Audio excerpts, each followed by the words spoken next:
आज हम सांप्रदायिक राजनीति और भारत का विभाजन, मतलब भारत का विभाजन किस प्रकार से हुआ और उसमें सांप्रदायिक राजनीति ने किस प्रकार अपनी भूमिका अदा की। जैसे जैसे भारत आज़ादी की ओर बढ़ रहा था और आंदोलन तेज हो रहे थे, वैसे वैसे एक नई समस्या पैदा होती जा रही थी। वो थी सांप्रदायिकता की, हिंदू मुस्लिम के आपसी झगड़े। जैसा कि हमने देखा कि लीग की स्थापना जब हो जाती है, मुस्लिम लीग और अलीगढ़ मुस्लिम विश्वविद्यालय, तो इसके बाद एक नई समस्या खड़ी होती है कि मुसलमानों को किस प्रकार से समझाया जाए और उनको अपने पक्ष में किया जाए। लेकिन यहाँ बाधा ये थी कि अंग्रेज उनकी अप्रत्यक्ष रूप से मदद करने में लगे हुए थे। वो उनकी हर बात को मान रहे थे और कांग्रेस भी उनके प्रस्तावों को स्वीकार कर ले रही थी, जिससे कि मुस्लिम लीग की मांगें दिनों दिन बढ़ती गई और एक नए देश का जन्म हुआ जिसका नाम पाकिस्तान रखा गया और भारत दो भागों में विभाजित हो गया। तो आज इस वीडियो में हम ये देखेंगे कि किस प्रकार पाकिस्तान बना और पाकिस्तान की उत्पत्ति कैसे हुई और इसमें मोहम्मद अली जिन्ना, मुस्लिम लीग के नेताओं का क्या कैसे योगदान रहा और एक नए राष्ट्र का निर्माण हुआ धर्म के आधार पर। और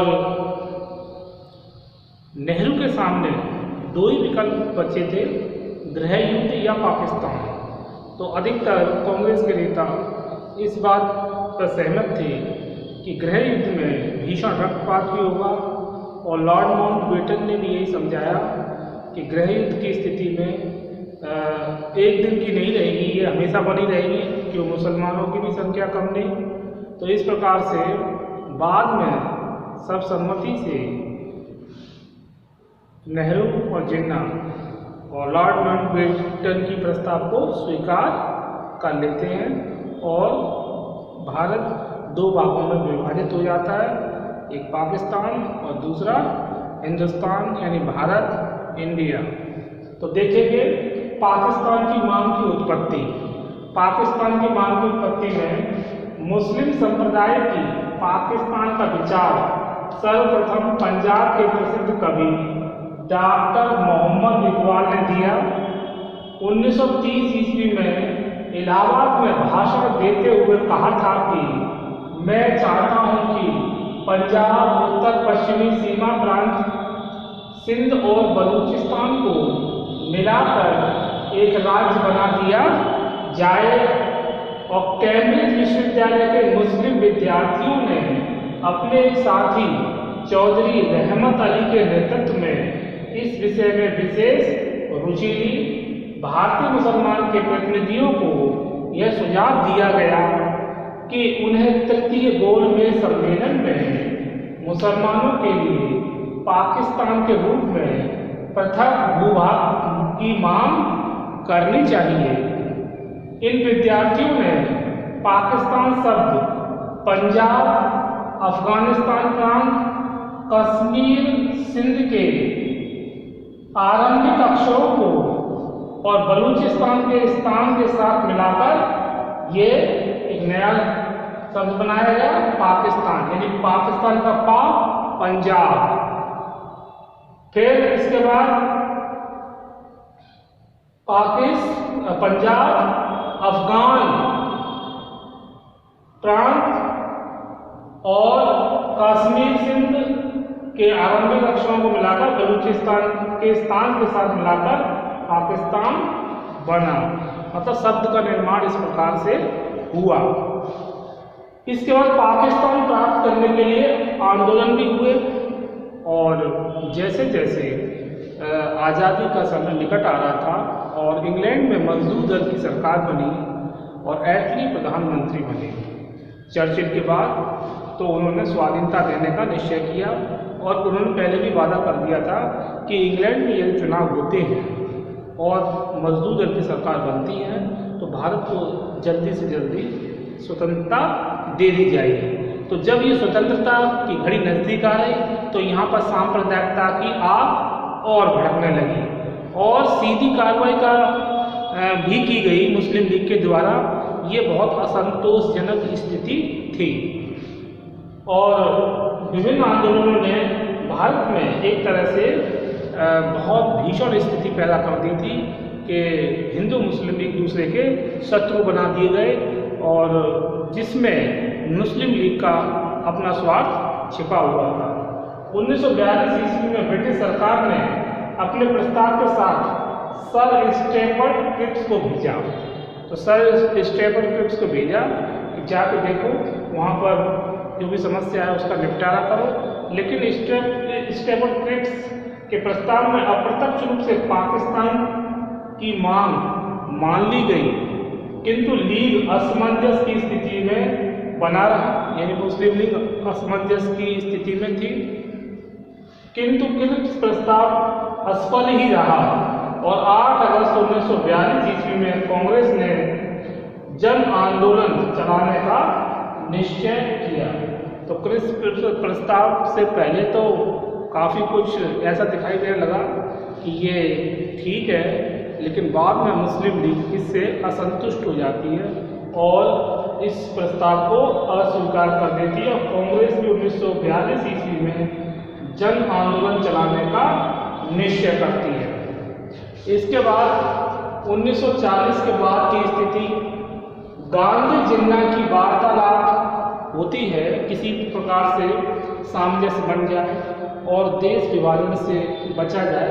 लेकिन क्या होता है कि गांधी जिन्ना की जो हठ धर्मिता थी उससे क्या होता है ना, वार्ता असफल हो जाती है और जिन्ना को अत्यधिक लाभ इससे होता है।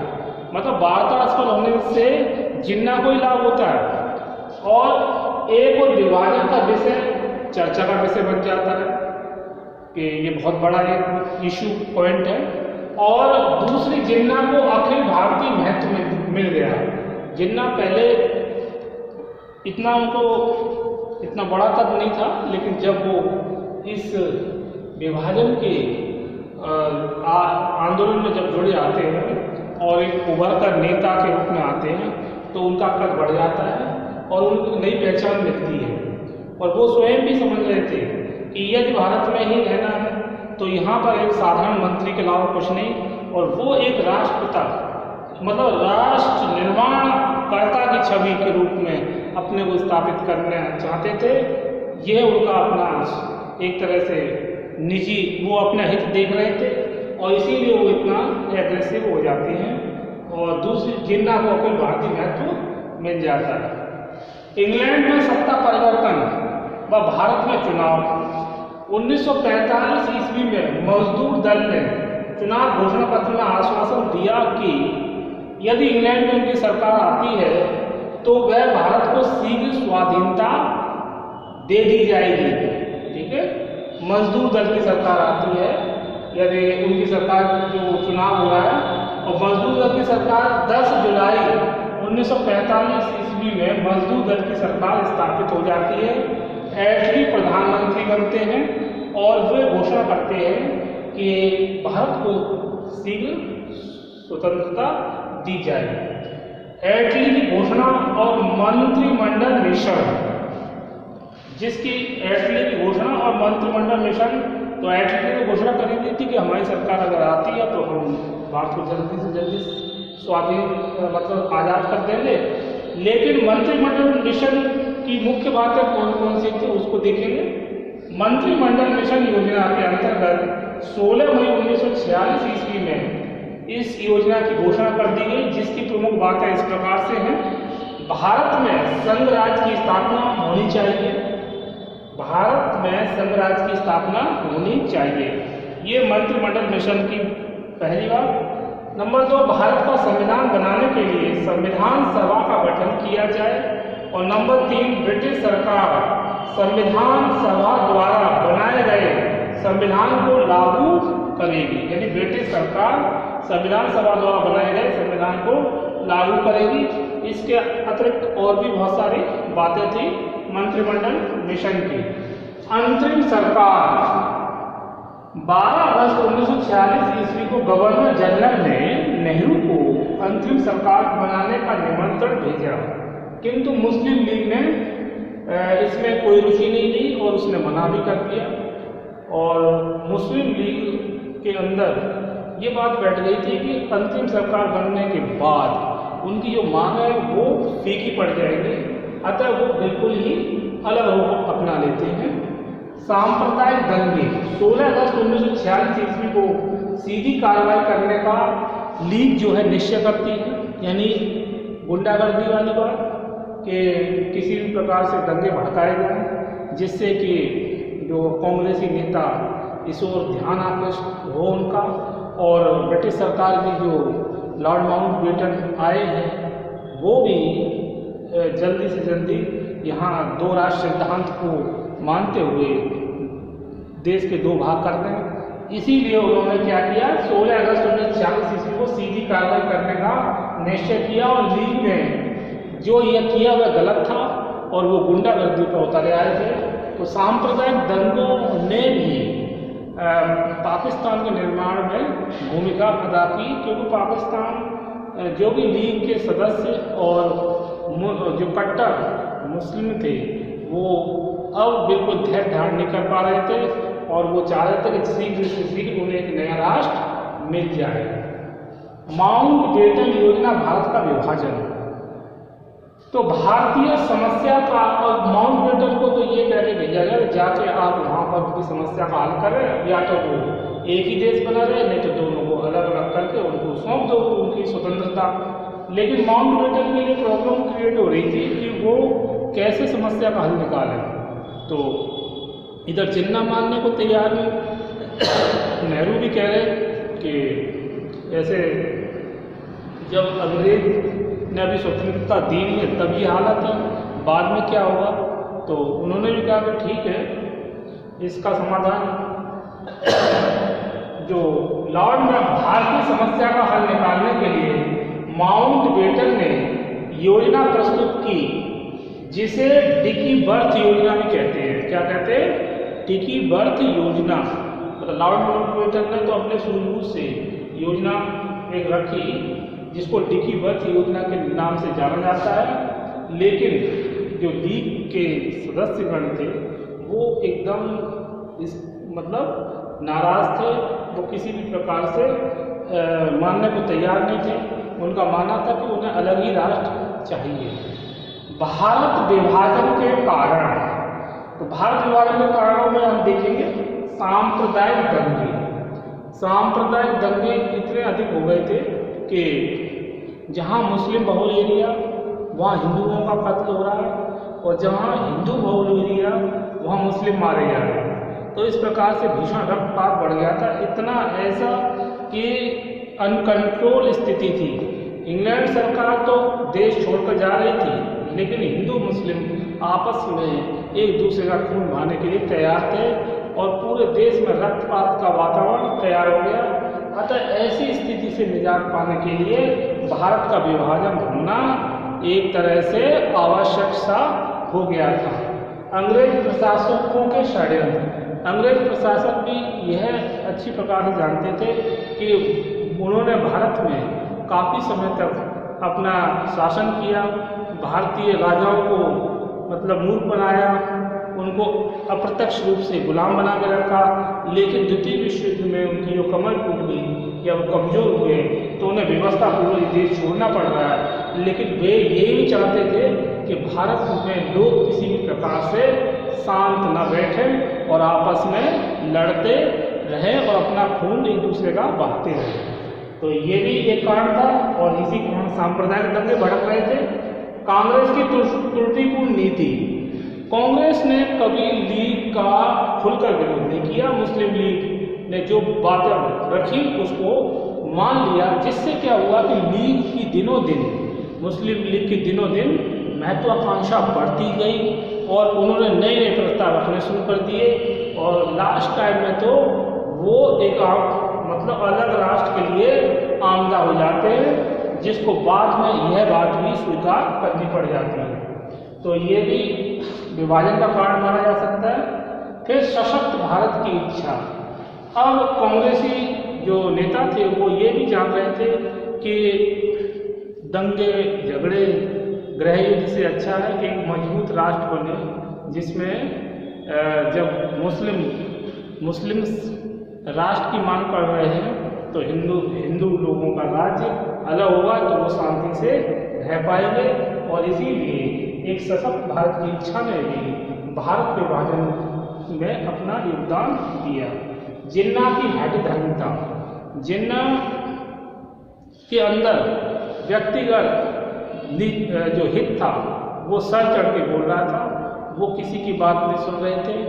और अब उनके मन में यही बात बैठी थी, यदि वो अन्य अलग राष्ट्र बनता है तो वहाँ के वे कायदे आजम कहलाएंगे, और नहीं तो वो एक साधारण मंत्रिमंडल में मंत्री बन के ही रह जाएंगे। और उनको तो कांग्रेस ब्रिटिश सरकार का भी सहयोग मिला हुआ था, और ब्रिटिश सरकार अप्रत्यक्ष रूप से उन्हें इसके लिए प्रेरित कर रही थी कि आप अलग देश मांगें और अभी हम हैं तो आपका विभाजन हो जाए तो ठीक है, नहीं तो बाद में आप हिंदुओं के मुकाबले की संख्या आपकी कम है और बाद में कुछ नहीं हो सकता।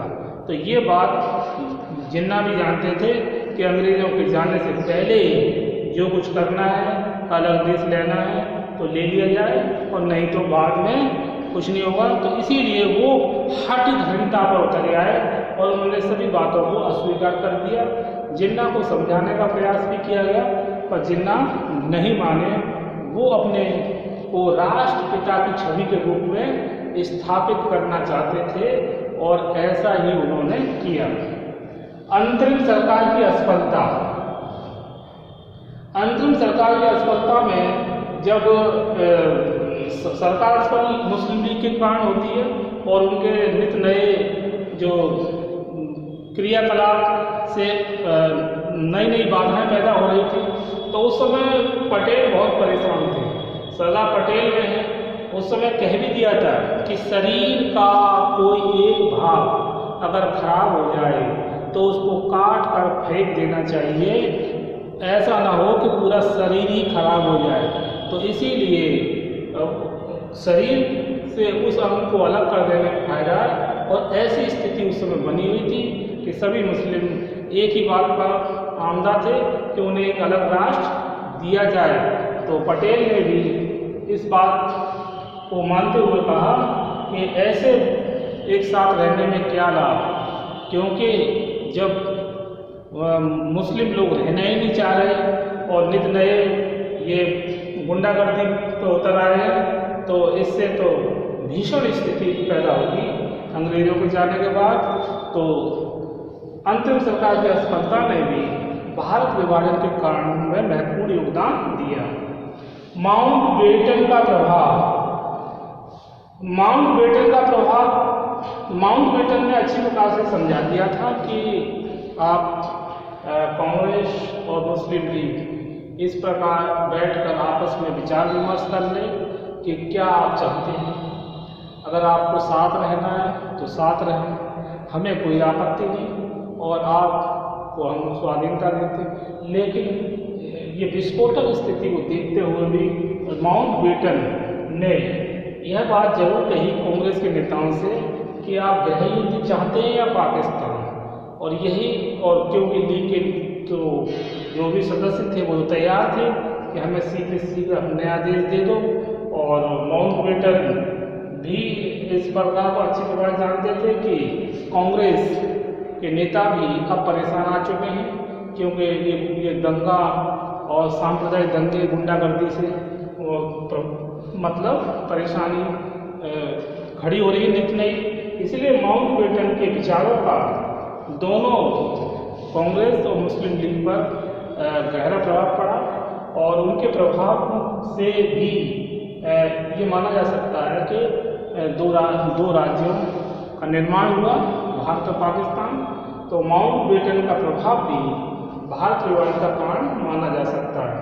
भारत की स्वाधीनता, भारत की स्वतंत्रता के सहायक तत्व तो सहायक तत्व कौन से थे कि भारत कैसे आज़ाद हुआ, उनमें क्या क्या जो तत्व थे सहायक। नंबर 1 है गांधी जी के आंदोलन। तो गांधी जी ने जो भारत छोड़ो मतलब असहयोग आंदोलन, सविनय अवज्ञा आंदोलन और भारत छोड़ो आंदोलन चलाया, इससे भी लोगों में एक क्रांति की भावना पैदा हुई और उन्होंने अपनी आज़ादी की लड़ाई को जारी रखा। तो महात्मा गांधी के विभिन्न आंदोलनों और उनके क्रियाकलापों ने भी भारत को स्वतंत्रता प्रदान करने में महत्वपूर्ण भूमिका निभाई। द्वितीय विश्व युद्ध के बाद इंग्लैंड का कमजोर होना। सेकेंड वर्ल्ड वॉर के बाद इंग्लैंड की शक्ति टूट चुकी थी और इंग्लैंड के ऊपर अंतर्राष्ट्रीय दबाव भी था कि अपने उपनिवेशों को शीघ्र से शीघ्र आज़ाद करें, उनको स्वतंत्र करें। तो ये भी भारत की स्वतंत्रता में ये सहायक तत्व माना जा सकता है। देश में राष्ट्रीय जागरण केवल नागरिक तक सीमित नहीं रहा था। तो महात्मा गांधी जब अपने आंदोलन चलाए हुए थे तो राष्ट्रीय जागरण राष्ट्रीय स्तर पर फैल चुका था। जनमानस जन साधारण भी उसमें सम्मिलित था और सभी को पता था कि अब गुलामी की जंजीरों को तोड़ना ही उचित है, क्योंकि लंबे समय से भारतीय गुलामी की जंजीरों में जकड़े हुए थे, कुतुबुद्दीन ऐबक से लेकर और ये मुगल वंश के अंतिम शासक बहादुर शाह जफर तक। तो अब ये लोगों में एक तरह से एक बेचैनी बढ़ रही थी कि कैसे भी हमें आज़ादी प्राप्त हो। तो देश में राष्ट्रीय जागरण के केवल नागरिकों तक सीमित नहीं रहा था, ये जन जन तक पहुंच चुका था। इंग्लैंड में मजदूर दल की स्थापना ने भी एक बहुत बड़ी भूमिका निभाई भारतीय स्वतंत्रता के आंदोलन में, यानी भारतीय स्वतंत्रता में भारत को स्वतंत्र कराने में, जिसमें जैसे ही ये मजदूर दल इंग्लैंड में सत्ता प्राप्त करता है और प्रधानमंत्री एटली जब बन जाते हैं चर्चिल के बाद, तो वो सीध घोषणा करते हैं कि भारत को स्वाधीनता दे दी जाए। विश्व का जनमत इंग्लैंड के विरुद्ध हो रहा था, क्योंकि जो उस समय आक्रमणकारी शक्तियाँ थी जर्मनी, जापान, इटली और इंग्लैंड मित्र राष्ट्र, इनकी बहुत इनको क्षति हुई और इनकी इतनी शक्ति नहीं रह गई थी कि ये अपने उपनिवेशों पर भी अधिकार स्थापित कर सके, लंबे समय तक उनको अपने कब्जे में ले सके। तो और विश्व में अमेरिका ने भी इस बात का दबाव डालना शुरू कर दिया था कि इंग्लैंड और जो उग्रवादी देश हैं, जो साम्राज्यवाद को बढ़ावा देने वाले, वो अपने उपनिवेशों को जल्दी से जल्दी खाली करें, उन्हें स्वतंत्रता प्रदान करें। भारत भी आज़ादी से पहले इंग्लैंड का एक उपनिवेश था। फिर इंग्लैंड सरकार की मजबूरी भी थी। इंग्लैंड सरकार चाहकर भी भारत में अपना अधिक से अधिक गुलामी की जंजीरों में भारत को जकड़ कर नहीं रख सकती थी, कि वो इधर नेताजी सुभाष का भी जो आज़ाद हिंद फौज थी वह भी अपनी मजबूत स्थिति में थी। तो इंग्लैंड की सरकार को ये लग रहा था कि यदि हमसे सत्ता जबरदस्ती छीन ली गई तो इसमें हमारी बदनामी भी होगी, क्योंकि आज़ाद हिंद फौज और नेताजी की स्थिति भी मजबूत थी। तो इसीलिए उन्होंने ये सोचा कि बदनामी से अच्छा है स्वयं सत्ता छोड़ो और इनको स्वाधीनता दो, और इस प्रकार से इन भारत से अंग्रेज चले गए और भारत को आज़ादी दी। लेकिन आज़ादी के साथ ही भारत दो भागों में बटा, जिसको एक भाग पाकिस्तान और दूसरा भारत, ये दो देश दो राष्ट्र बने। तो इस प्रकार से हमने देखा आज सांप्रदायिक राजनीति और भारत का विभाजन में पाकिस्तान की मांग की उत्पत्ति, पाकिस्तान प्राप्त करने के लिए आंदोलन, क्रिप्स प्रस्ताव और उसकी असफलता, 1940 के बाद की स्थिति, इंग्लैंड में सत्ता परिवर्तन व भारत में चुनाव, इटली की घोषणा और मंत्रिमंडल मिशन की मुख्य बातें, आंतरिक सरकार, सांप्रदायिक दंगे, माउंटबेटन योजना, भारत का विभाजन, भारत विभाजन के कारणों को देखा, सांप्रदायिक दंगे, अंग्रेज प्रशासकों के षड्यंत्र, कांग्रेस की त्रुटिपूर्ण नीति, सशक्त भारत की इच्छा, जिन्ना की हठधर्मिता, आंतरिक सरकार की असफलता, माउंटबेटन का प्रभाव और भारत की स्वतंत्रता के सहायक तत्व। तो ये 6 थे। गांधी जी के आंदोलन, द्वितीय विश्व युद्ध के बाद इंग्लैंड का कमजोर होना, देश में राष्ट्रीय जागरण केवल नागरिकों तक ही सीमित रहा, इंग्लैंड में मजदूर दल की स्थापना, विश्व का जनमत इंग्लैंड के विरुद्ध हो रहा था और इंग्लैंड सरकार की मजबूरियां। तो आज हमने इस वीडियो में सांप्रदायिक राजनीति और भारतीय विभाजन के बारे में विस्तार से जाना। इसके आगे नेक्स्ट वीडियो में समझेंगे। ओके।